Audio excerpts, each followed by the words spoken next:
This is the Defender Radio News Brief.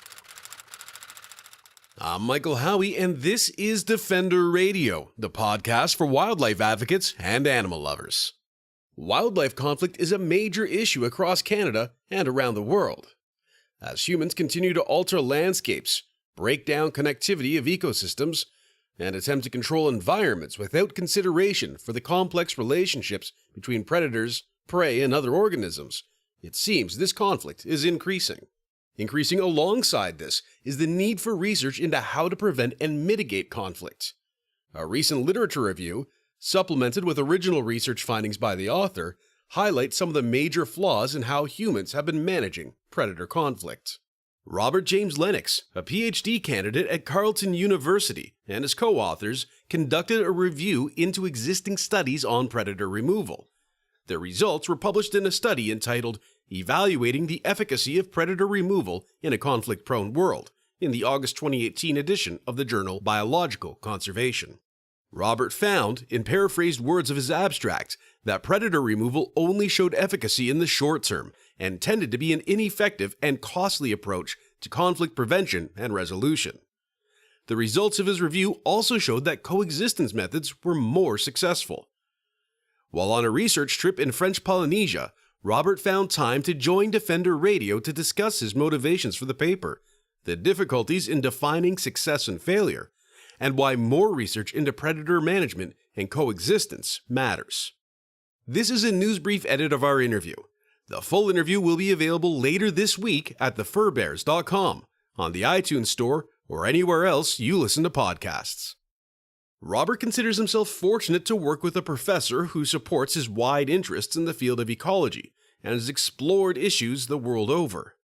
It is that view of various ecosystems that led him to ask the questions prompting this study. I started to kind of notice that there were, regardless of whether they were abundant or rare, there was always kind of perceptions of conflict with predators. And it made me wonder whether or not the perceived conflicts leading to, or the perceived problems leading to conflicts were actually solving anything. And in Canada, we have lots of debate about it with cod and seals. And it just seems to be sort of a universal paradigm that people believe that predators are the problem and they become potentially a scapegoat or an easy target because it's obvious that predators are consuming prey.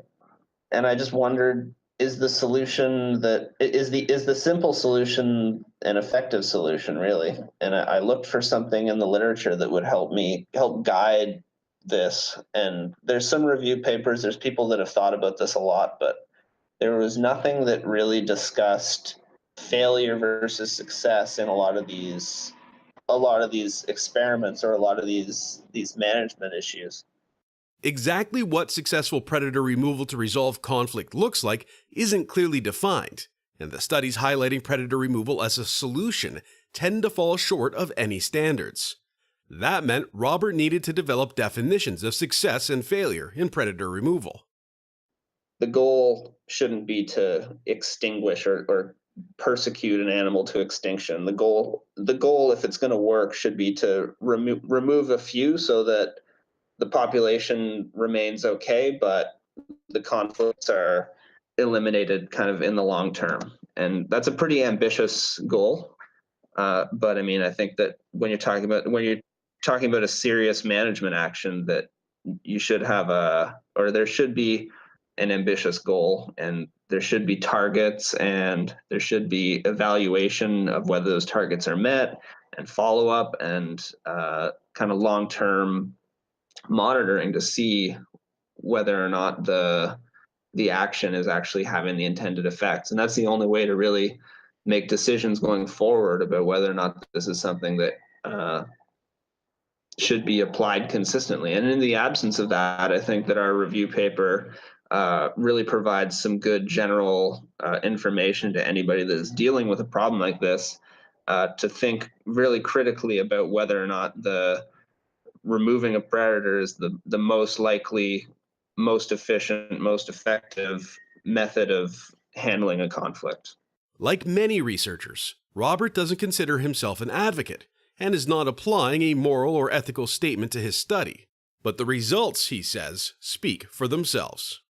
Coexistence, I mean, it's not something that in the paper, I'm advocating for, I wouldn't say. It's not something that I'm saying, this is something that we have to do for any other reason than it's what the studies consistently show to be the best path forward for the world that we want to live in, basically, a world where we have a lot of predators, a lot of prey species, a safe environment, a good economy. I think all these things kind of come back to having healthy predator community. It starts at the top, I think. All these things are interconnected, and without predators, we lose that link that is actually, I think, way more important than meets the eye in many instances. You can read the full study by following the links in the show notes for this episode or at thefurbears.com. That's it for now.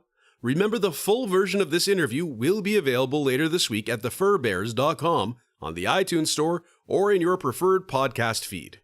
Until next time, I'm Michael Howie for Defender Radio, reminding you to stay informed and stay strong.